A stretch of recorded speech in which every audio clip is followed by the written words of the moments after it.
ગુજરાત કિસાન સભાના કોષાધ્યક્ષ દિનેશ પરમાર, રાજ્ય ઉપપ્રમુખ આશાબેન પરમાર, રમીલાબેન બેંકર, જિલ્લા પ્રમુખ સોનસિંહ મકવાણા, દિલાવરસિંહ ઝાલા, નગજીભાઈ લીંબડ જણાવે છે કે વંશ પરંપરાગત રીતે જંગલમાં રહેવાતા આદિવાસી લોકો કુદરતી ન્યાયના સિદ્ધાંતો મુજબ જંગલની જમીનના માલિક છે.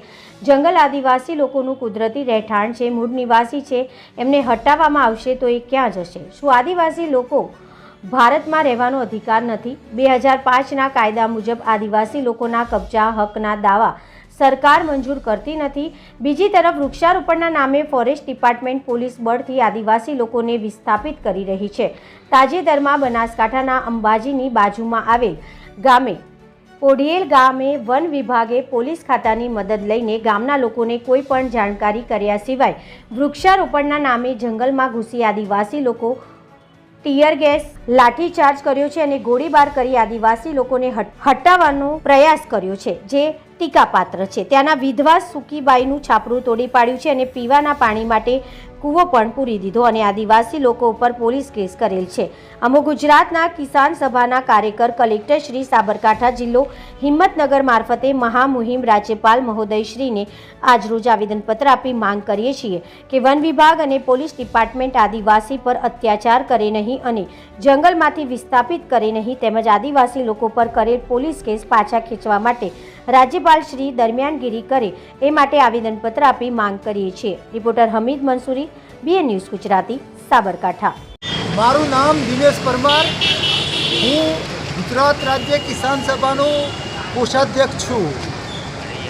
અત્યારે અમે ગુજરાત કિસાન સભાના બેનર હેઠળ માનનીય રાજ્યપાલશ્રીને કલેક્ટરશ્રી દ્વારા આવેદનપત્ર આપવા માટે જઈ રહ્યા છીએ.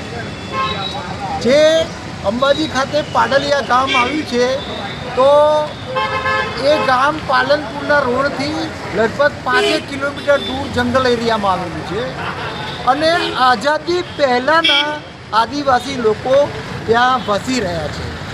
અને પરિસ્થિતિ કેવી છે કે ત્યાં લાઇટ નથી, કોઈ પાણી નથી, વીજળી નથી. એવા ત્યાં એ પરિસ્થિતિમાં એ લોકો જીવી રહ્યા છે અને જંગલ ખાતાએ પોલીસ બળનો ઉપયોગ કરી પોલીસની મદદ લઈ અને આ લોકોને વિસ્થાપિત કરવાનો પ્રયાસ કર્યો છે. એ કોઈ પણ સંજોગોમાં સાંખી લેવામાં આવશે નહીં અને આ લોકોને વિસ્થાપિત કરીને તમે ક્યાં જશે? આ લોકો તો મૂળ નિવાસી છે.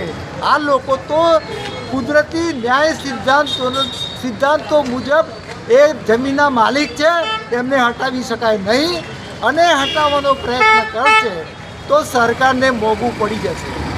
અમે ચીમકી આપીએ છીએ, અત્યારે રાજ્યપાલશ્રીને આવેદનપત્ર આપીએ છીએ કે આ રીતે કોઈ પણ આદિવાસી લોકોને જંગલમાંથી વિસ્થાપિત કરી શકાય નહીં અને પોલીસ બળનો ઉપયોગ કરી અને જો વિસ્થાપિત કરવામાં આવશે તો આદિવાસીઓ એક જબરજસ્ત એકતા કરી અને તમને અને તમારા દાંતને ખાટા કરી બતાવશે.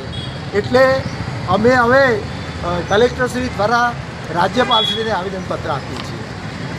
બરાબર?